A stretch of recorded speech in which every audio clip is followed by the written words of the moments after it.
네, 안녕하세요. 박 매니저입니다. 오늘은 차 2대 갖고 나왔습니다. 하나는 TM 구형 산타페, 하나는 신형 MX-5. 사실 뭐 디자인 이런 것들은 너무 많이 보셨을 거니까 제가 오늘은 그것보다는 공간 비교 살짝 해드리고 이 2대를 간단하게 여기서 가속 테스트도 해보고 슬라름 테스트 이런 것들을 조금씩 해볼게요. 근데 여기서 짚고 넘어가야 될 거는 이 차는 2.5 터보의 앞바퀴 굴림 모델, 이 차는 2.5 터보의 4바퀴 굴림. 그래서 둘이 사양이 달라요. 발진 성능도 다를 거고 슬라름을 할 때 모습도 다를 겁니다. 그래서 요거를 절대적인 비교로 삼으실 수는 없고 참고차 봐주시면 좋겠습니다. 제가 근데 디자인 리뷰는 안 할 거지만 공기 저항 계수 관련해서는 조금 이야기를 해야 될 것 같아요. 얘는 날렵하죠. 얘는 좀 네모네모해서 각이 져갖고 공기 저항이 굉장히 불리하게 생겼어요. 근데 그 공기 역학 계수라고 하는 CD 값이 0.29입니다 0.29라고 하면 SUV 치고 굉장히 잘 만들어진 성능을 갖고 있다 보시면 되는데, 실례로 우리가 박스카로 많이 이야기하는 랭글러나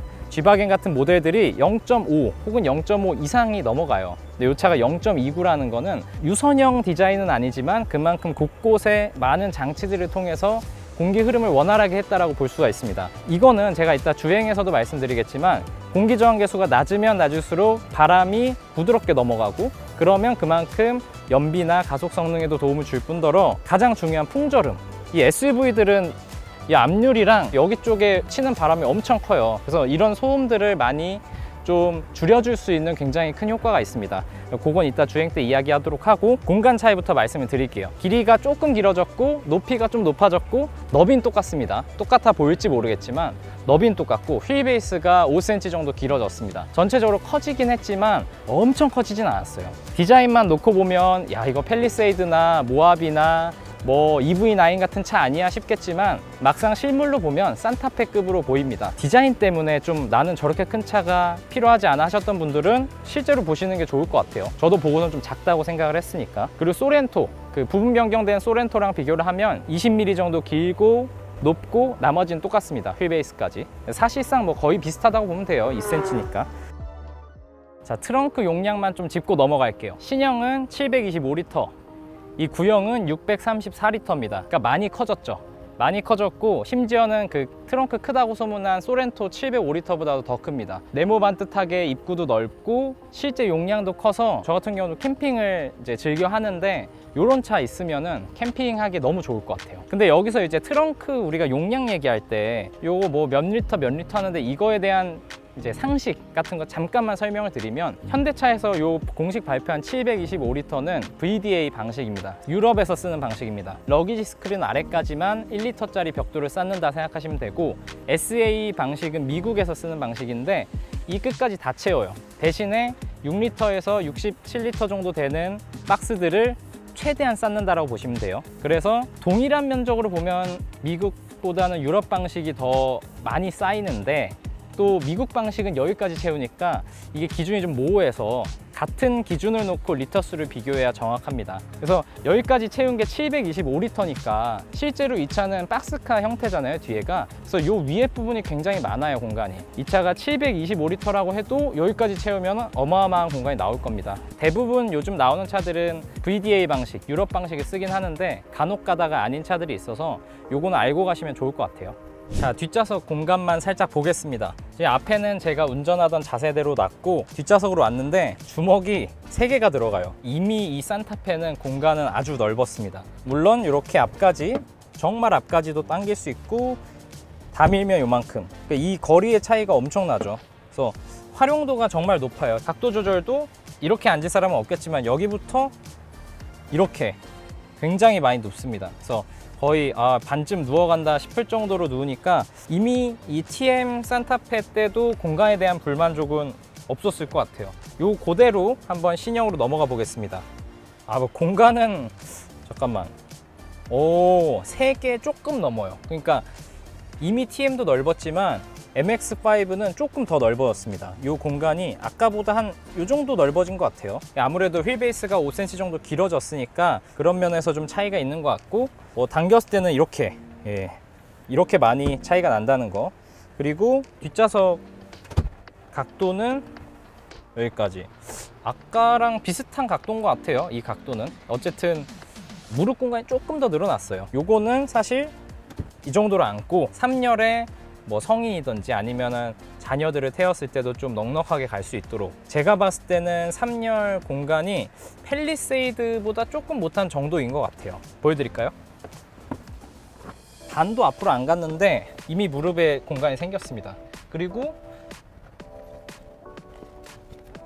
으쌰, 자, 기울기를 이렇게 등받이 뒤로 젖히면은 요 정도면은 뭐 부산까지는 아니어도 한 전주 정도까지는 갈만하지 않을까요? 이 헤드룸이 확실히 이전보다 넓어졌어요. 그러니까 3열 같은 경우는 이 뒷바퀴 축에 앉아 있는 경우가 많거든요. 어쩔 수 없이 여기 지금 휠하우스 보이시죠?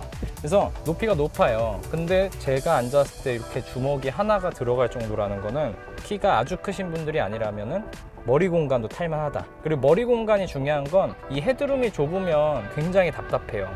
답답하게 느끼는 게 시야도 있지만 이 머리 공간도 있거든요. 여기 이물감이 없다는 것도 장거리를 이동하기에는 좋을 것 같습니다.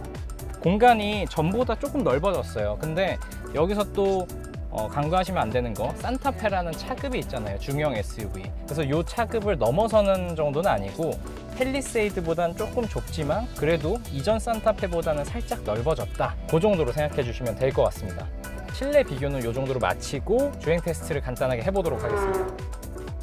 우선은 구형 산타페 가속 성능부터 보겠습니다. 스포츠 모드로 바꾸고 한번 볼게요. 출발하겠습니다. 셋, 둘, 하나, 출발.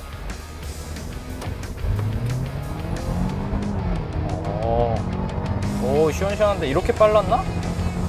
100. 이게 4바퀴 굴린 모델이라서 발진할 때도 그렇고 좀 이렇게 브레이크 잡을 때도 확실히 좀 안정감이 있네요. 얘도 이제 똑같이 8단 습식 DCT가 들어가 있어요. 이 1단 출발할 때 이 DCT의 느낌이 약간 뭐랄까, 동력이 접합되는 시점이 조금 매끄럽진 않아요. 그러니까 사실 제가 이 차를 먼저 타고 있지만 이곳까지 오면서 신형 모델을 타봤잖아요. 그래서 그걸 미뤄봤을 때는 신형 쪽의 변속기 세팅이 좀 더 매끄럽긴 한 것 같습니다. 한 30km 가까이로 방지턱 한번 넘어볼게요. 이 정도 한번 튕긴 다음에 여진이 한 0.2 정도 남아요. 그러니까 괜찮은 수준인데 이 정도 느낌으로 보고 한번 신형으로 갈아타 보겠습니다. 자, 이제 신형 산타페로 들어왔습니다. 우선 첫 번째 가속 성능부터 보겠습니다. 스포츠 모드로 바꾸고 가보도록 하겠습니다. 100km까지 대략 어느 정도 걸릴지. 자, 셋, 둘, 하나.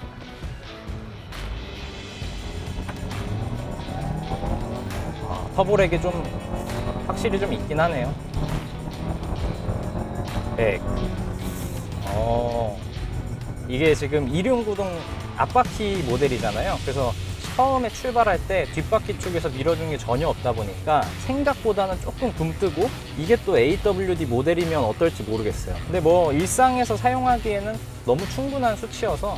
그리고 한번 저속에서 그 변속기 느낌을 한번 볼게요. 지금 이제 1단이죠. 가다가 2단, 네, 이 정도 변속 충격.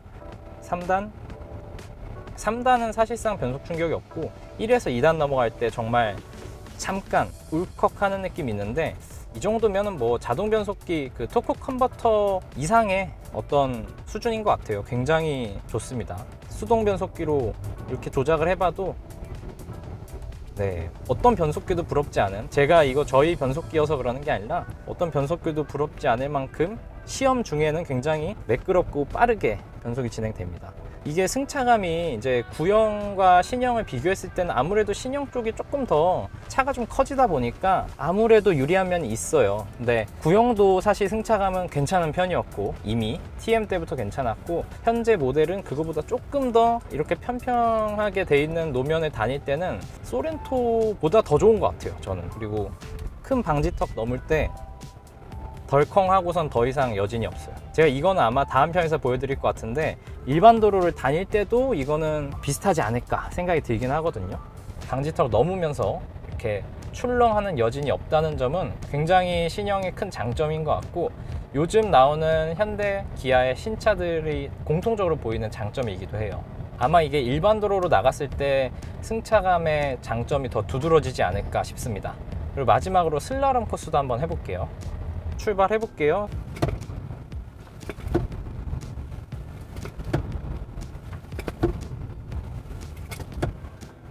원래 이제 콘을 놓고선 돌았다고 하면 점점 이게 좀 커지거든요. 이 반경이 지금 정도의 느낌이면은 상당히 잘 잡아주는데요. 좀 약간 산타페처럼 큰 차가 아니라 투싼 정도의 차? 이런 느낌이 듭니다. 자, 이렇게 두 대를 정말 막무가내로 좀 간단하게 비교를 해봤는데 어쩌다 보니까 앞바퀴 굴림과 내바퀴 굴림의 차이를 좀 더 극명하게 보여드린 것 같아요. 구형 모델도 충분히 좋았고 신형은 더 좋지만 일단 여기서 테스트했을 때는 승차감이랑 방지턱 같은 거 넘을 때 그런 충격 완화하는 느낌, 이런 것들은 이쪽이 승, 그리고 변속기 세팅도 이쪽이 승. 근데 발진 가속이랑 슬라롬에서는 사실 이걸 좀 비교하기가 애매해요. 왜냐하면 말씀드렸다시피 AWD 사양이라 생각보다 너무 안정적이었거든요. 그래서 이거는 논외로 하고 어쨌든 그냥 재미로 봐주시고, 제가 2부에서는 이 신형 모델을 타고 밖으로 나가서 실제로 우리가 사용할 때 승차감 어떤지, 주행 소음은 어떤지, 혹은 편의 장비는 어떤지를 좀 자세하게 살펴보도록 하겠습니다. 감사합니다.